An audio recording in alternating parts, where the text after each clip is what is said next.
ಬದುಕು, ಉದ್ಯೋಗ, ಶಿಕ್ಷಣ, ಸರ್ಕಾರದ ಯೋಜನೆ ಹೀಗೆ 10 ಹಲವು ಸಂದರ್ಭಗಳಲ್ಲಿ ನಮಗೆ ಪಾಸ್ಪೋರ್ಟ್ ಸೈಜ್ನ ಫೋಟೋ ಬೇಕಾಗುತ್ತೆ.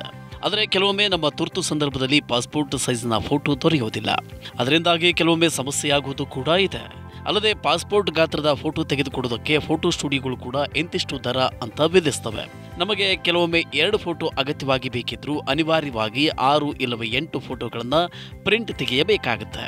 ಅದರ ಬದಲಾಗಿ ನಮಗೆ ಬೇಕಾದಾಗ ಬೇಕಾದಷ್ಟು ಮತ್ತು ನಮ್ಮಿಷ್ಟದ ಫೋಟೋ ಪ್ರಿಂಟ್ ತೆಗೆಯೋದಕ್ಕೆ ಅನುಕೂಲವಾಗುವಂತಿದ್ರೆ ಚೆನ್ನಾಗಿರ್ತಿತ್ತು ಅಲ್ಲವೇ? ಅಂತಹ ಪರಿಸ್ಥಿತಿಯಲ್ಲಿ ಮುಂಚಿತವಾಗಿ ಪಾಸ್ಪೋರ್ಟ್ ಗಾತ್ರದ ಫೋಟೋವನ್ನು ಹೊಂದಿರುವುದು ಬಹಳ ಮುಖ್ಯ. ಯಾವುದೇ ಫೋಟೋ ಸ್ಟುಡಿಯೋಗೆ ಹೋಗದೆ ಹೆಚ್ಚು ಹಣ ಖರ್ಚು ಮಾಡದೆ ಸುಲಭವಾಗಿ 60ರಿಂದ 70 ಫೋಟೋಗಳನ್ನು ತೆಗೆಯೋದು ಹೇಗೆ ಅಂತ ಇಲ್ಲಿ ನಾವು ನಿಮಗೆ ತಿಳಿಸ್ತೇವೆ. ಅದು ಕೂಡ 50 ರೂಪಾಯಿ ಒಳಗೆ ಸಾಧ್ಯ ಆಗುತ್ತೆ. ತುರ್ತು ಸಂದರ್ಭದಲ್ಲಿ ಅಥವಾ ನಿಮ್ಮ ಹಣವನ್ನು ಉಳಿಸೋದಕ್ಕೆ ಪಾಸ್ಪೋರ್ಟ್ ಗಾತ್ರದ ಫೋಟೋವನ್ನು ಈ ರೀತಿ ಪಡೆದುಕೊಳ್ಳಬಹುದು.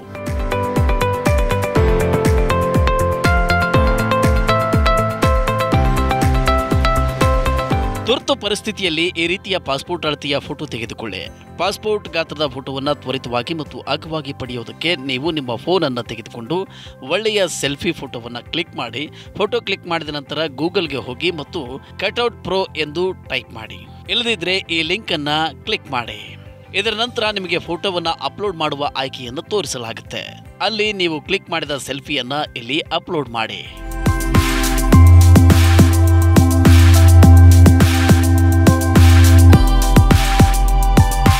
ಇಲ್ಲಿ ನೀವು ನಿಮ್ಮ ಫೋಟೋದ ಬ್ಯಾಕ್ಗ್ರೌಂಡ್ ಬದಲಾಯಿಸುವುದಕ್ಕೆ, ಬಟ್ಟೆ ಬದಲಾಯಿಸುವುದಕ್ಕೆ ಮತ್ತು ಕಲರ್ ಎಡಿಟಿಂಗ್ ಮಾಡೋದಕ್ಕೆ ಆಯ್ಕೆಯನ್ನು ಪಡಿತೀರಿ. ಈಗ ಟಿ ಶರ್ಟ್ ಆಯ್ಕೆ ಮೇಲೆ ಕ್ಲಿಕ್ ಮಾಡಿ ಮತ್ತು ಫೋಟೋದಲ್ಲಿರುವ ಬಟ್ಟೆಗಳನ್ನು ಬೇಕಾದಲ್ಲಿ ಬದಲಿಸಿ. ಇಲ್ಲಿ ನೀವು formal T shirt, shirt, suit ಎಲ್ಲ ರೀತಿಯ ಆಯ್ಕೆಗಳನ್ನು ಕಾಣ್ತೀರಿ. ನಂತರ ಮೇಲ್ಭಾಗದಲ್ಲಿ ಕಸ್ಟಮೈಸ್ ಗಾತ್ರದಲ್ಲಿ 413531 ಆಯ್ಕೆ ಮಾಡಿ. ಇದಾದ ಬಳಿಕ ನಿಮ್ಮ ಫೋಟೋದ ಪ್ರಿಂಟ್ ತೆಗೆದುಕೊಳ್ಳುವುದಕ್ಕೆ ಫೋಟೋ ವಿವರಣೆಯಲ್ಲಿ ಅಗತ್ಯಕ್ಕೆ ಅನುಗುಣವಾಗಿ ಆಯ್ಕೆಯನ್ನು ಆರಿಸಿ. ಕಾಗದದ ಗಾತ್ರದಲ್ಲಿ A4 ಗಾತ್ರವನ್ನು ಆಯ್ಕೆ ಮಾಡಿ ಮತ್ತು ಯಾವುದೇ ಫೋಟೋ ಕಾಪಿ ಅಂಗಡಿಗೆ ಹೋಗಿ ಮತ್ತು ಪ್ರಿಂಟ್ ಅನ್ನು ತೆಗೆದುಕೊಳ್ಳಿ.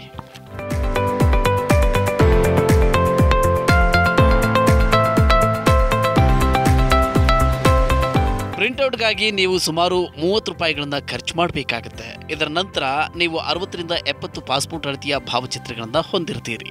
ಈ ಪ್ರಕ್ರಿಯೆಯ ನಂತರ ನಿಮ್ಮ ಪಾಸ್ಪೋರ್ಟ್ ಗಾತ್ರದ ಫೋಟೋವನ್ನು ನೀವು ಯಾವುದೇ ಸಮಯದಲ್ಲಿ ಎಲ್ಲಿಯಾದರೂ ತೆಗೆದಿಡಬಹುದು. ಇದರಲ್ಲಿ ನೀವು ಸುಲಭವಾಗಿ ಎಡಿಟಿಂಗ್ ಮಾಡಬಹುದು. ಹೀಗೆ ಮಾಡುವುದರಿಂದ ತುರ್ತು ಸಂದರ್ಭದಲ್ಲಿ ಕಡಿಮೆ ಖರ್ಚಿನಲ್ಲಿ ಪಾಸ್ಪೋರ್ಟ್ ಸೈಜ್ ಫೋಟೋ ಪಡೆಯಬಹುದಾಗಿದೆ.